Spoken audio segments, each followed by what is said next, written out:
Hello guys, කොහොමද ඔයාලට? අද මම ඔයාලට අරන් එන්නේ ටිකක් වෙනස් විදිහේ vlog එකක්. ඔයා මගේ කලින් vlog එක බැලුවා නම් දැනටමත් දන්නවා පහුගිය ෆෙස්ටිව් සීසන් එකේ මම හිටියේ පලර්මෝ වල කියලා.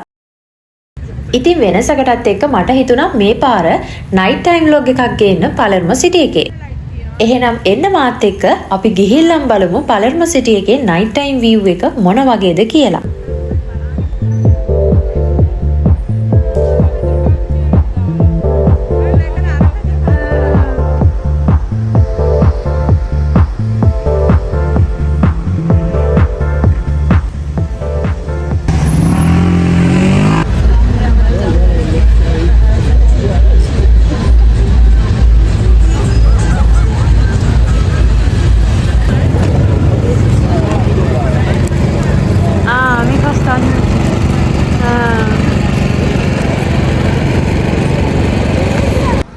මේ තියෙන්නේ පලර්මෝ සිටි එකේ හදලා තියෙන නත්තල් ගහ. අපිට මේ ඈතින් පේන්නේ තියාත්‍රෝ පොලිතයාම එක.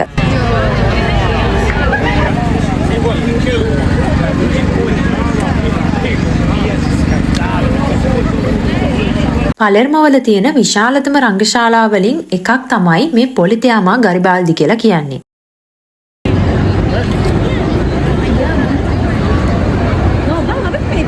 ඈතින් පේනවා ස්ට්‍රීට් ෂොප්ස් වගේක්.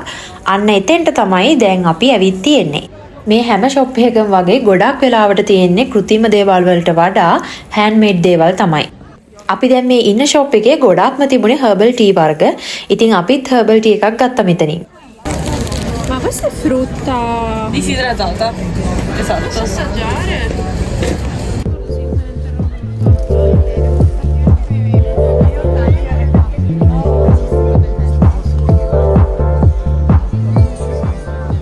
අද මම vlog එක ගේන්නේ සෙනසුරාදා දවසක.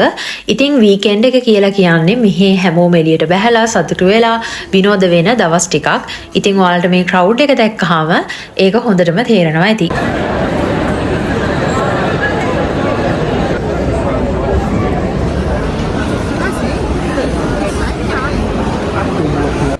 ඇවිදගෙන යන අතරමඟ අපිට තවත් ස්ට්‍රීට් මාකට් එකක් හම්බුණා.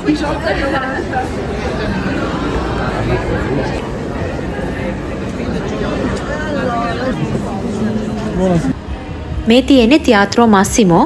ලොකු ක්‍රවුඩ් එකක් ඉන්නවා මේ වෙලාවට. අපි ළඟට ගිහිල්ලාම බලමු.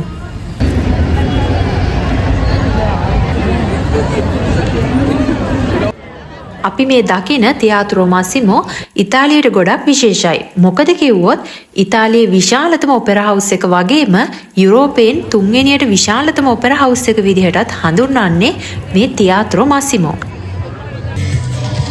මේ ටයිම් එකට යං ජෙනරේෂන් එකේ ලොකු ක්‍රවුඩ් එකක් ඉන්නවා මෙතන.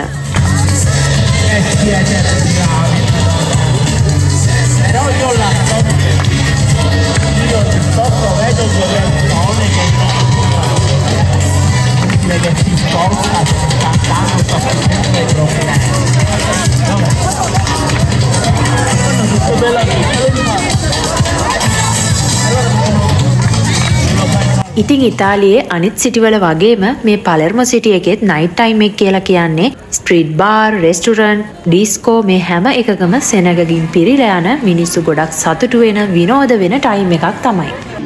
අපි දැන් ඉන්නේ ක්වාත්‍රෝ කාන්තිවල. පලර්මෝ සිටි එකේ ඓතිහාසිකමය වශයෙන් ඉතාමත් වැදගත් ස්ථානයක් තමයි මේ.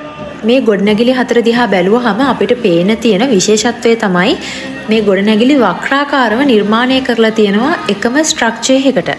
අපි දැන් ෆෙස්ටිව් සීසන් එකේ ඉන්න නිසා මේ විදිහට ගොඩක් ලස්සනට බලා ගන්න පුළුවන් නයිට් ටයිම් එකේදී.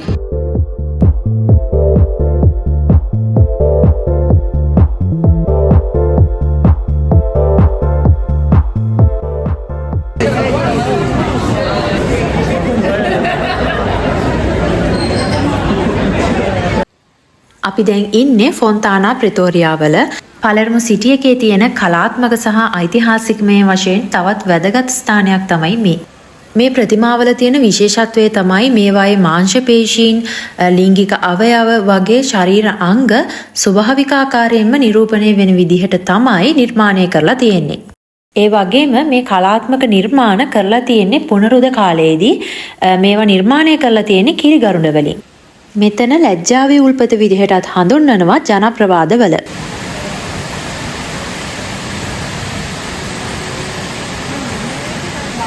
කරලා තියෙන්නේ. මේක ඇවිල්ලා කෝපි බීලා මෙතන ෆොටෝ එක ගහන්න පුළුවන්.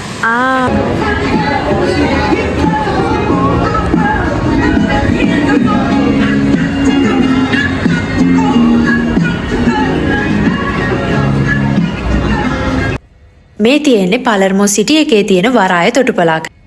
ඉතින් මෙතන තියෙන විශේෂත්වය තමයි මේ ටර්මිනල් එකේ නවත්තලා තියෙන්නේ සම එකේදී පාවිච්චි කරන පෞද්ගලික බෝට්ටු. පලර්මෝ සිටි එකේ සංචාරක ආකර්ෂණය දිනාගත්තු තවත් එක තැනක් විදිහට මේ ඒරියා එක හඳුන්වන්න පුළුවන්. ඉතින් මේ කොටස නම් කරන්නේ මෝලෝ ත්‍රපෙත්සොයිඩාලේ කියලා. ඔයාලට මේ පේන විදිහට හැම පැයකට සැරයක්ම මියුසික් සහ ලයිට් එක්ක ඩාන්සින් ෆවුන්ටේන් එක තියෙනවා ෂෝ එකක් විදිහට. ඉතින් අපි මෙතෙන්ට එනකොටම වගේ මේ ෂෝ එකත් පටන් ගත්ත නිසා අපිට ඒකත් බලා ගන්න පුළුවන් වුණා.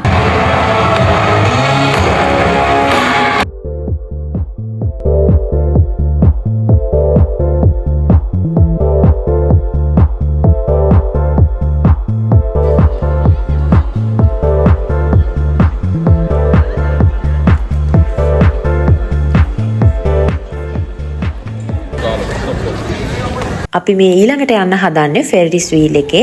හැබැයි මුලින් ටිකක් මම බයෙන් හිටියේ.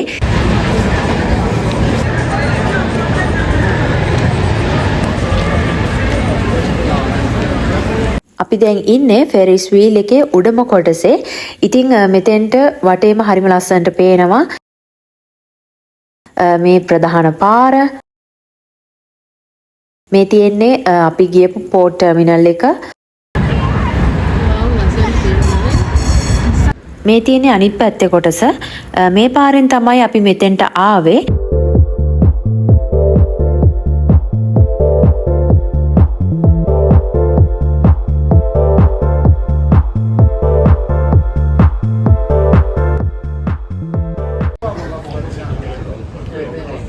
අපි දැන් ඇවිත් තියෙන්නේ පලර්මු සිටි එකේ තියෙන කතෙද්‍රාලයකට. ඉතින් මෙතන කතෝලික බැතිමතුන්ගේ ගෞරවයට ආදරයට පාත්‍ර වෙනවා වගේම සංචාරක ආකර්ෂණය දිනාගත්තු පලර්මෝ සිටි එකේ තියෙන ප්‍රධානතම ස්ථානයකුත් වෙනවා. යුනෙස්කෝ සංවිධානයෙන් 2015 දී මේ කැතිඩ්‍රල් එක ලෝක උරුමයක් විදිහටත් නම් කරලා තියෙනවා. ඒ වගේම එක එක කාලවලදී එකතු වෙච්ච නෝමන්, බයිසැන්තියානෝ, අරාබි, ගොතික්, කැතලන් සහ නව සම්භාව්‍ය වගේ ශෛලීන් ගොඩක එකතුවක් විදිහට තමයි වර්තමානයේදී අපිට මේ කැතිඩ්‍රල් එක බලා ගන්න පුළුවන් වෙන්නේ.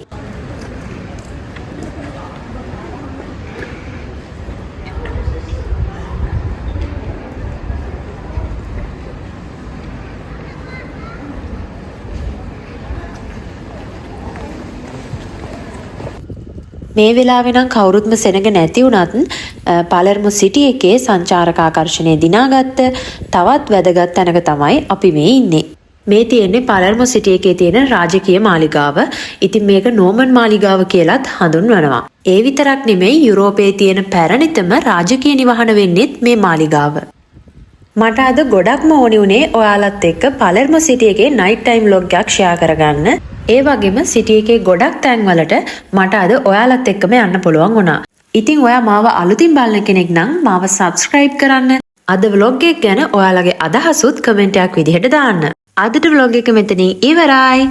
අලුත් දවසක ආයෙත් හම්බෙමු. ciao.